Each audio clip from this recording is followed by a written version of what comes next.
serait-ce qu'au niveau des étudiants d'histoire, faire un genre de livre blanc de l'histoire? À quoi sert l'histoire? À quoi sert l'enseignement de l'histoire? On a une image désordonnée, on doit se présenter en tant qu'historien, faire une enquête de proximité entre vous sur l'enseignement de l'histoire. À quoi sert-il?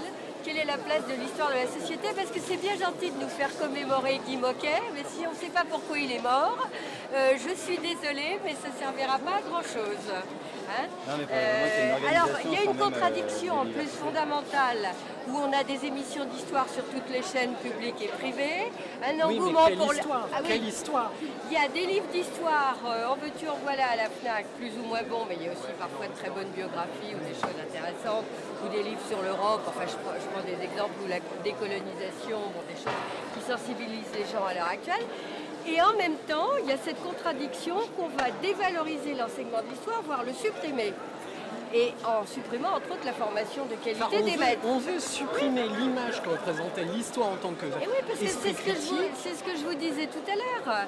Quand les pères fondateurs de la République ont créé la Troisième République, dès le programme de Belleville en 1869, Gambetta mettait l'enseignement de l'histoire, etc. en valeur. Il y a eu des grands textes de lui en disant il faut absolument faire un enseignement primaire de qualité pour les filles et pour les garçons à parité.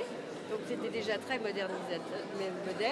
Et en même temps, mettre l'enseignement de l'histoire en valeur parce que c'est lui qui explique notre société, qui nous permettra de comprendre les problèmes, où on en est arrivé, pourquoi on a fondé la République, sur quelles valeurs, etc.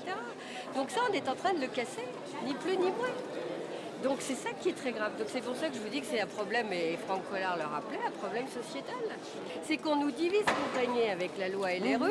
Donc on met les universités en concurrence, pas forcément les meilleures d'ailleurs. Il y a toujours des petites universités ou des grandes universités qui prendront la préparation au concours pour la conserver, qui font ce qu'on appelle de la collaboration. Ben, moi j'en ferai pas. Et j'ai un certain nombre de collègues qui refusent donc d'assister à ces réunions parce que c'est entré dans l'engrenage, justement. C'est clair, on a une logique. Mais là, il y a une politique de collaboration. Bon, moi, j'appelle les choses par leur nom. Je ne collaborerai pas à cette réforme. Je la combattrai. Il faut combattre, et il faut combattre aussi au niveau des CA, parce que trop souvent, moi je me souviens de l'année dernière, ce qui se passait quand même par rapport à la LRU, c'est qu'il y a eu des espèces de véritables putsch. Bon, il ne faut quand même pas oublier que Napoléon Ier ou Napoléon III avait sérieusement écorné l'enseignement de l'histoire parce que c'était une matière critique qui donnait trop à réfléchir et que, par exemple, Napoléon privilégiait la géographie pour que ses officiers apprennent le terrain, etc., soient des bons cartographes, mais l'histoire pas trop parce que ça donnait à réfléchir sur les sociétés anciennes, les différents modèles, etc. Quant à Napoléon III, il y a des tas de professeurs qui, à l'époque, ont vu leur chaire supprimée. Hein. Des gens comme Michelet, tous ces gens-là, terminés. Hein. De toute façon, dès qu'on avait un système qui était un tant soit peu libéral, qui un tant soit peu défendait une certaine vision de la culture, c'est les professeurs qui trinquaient en premier.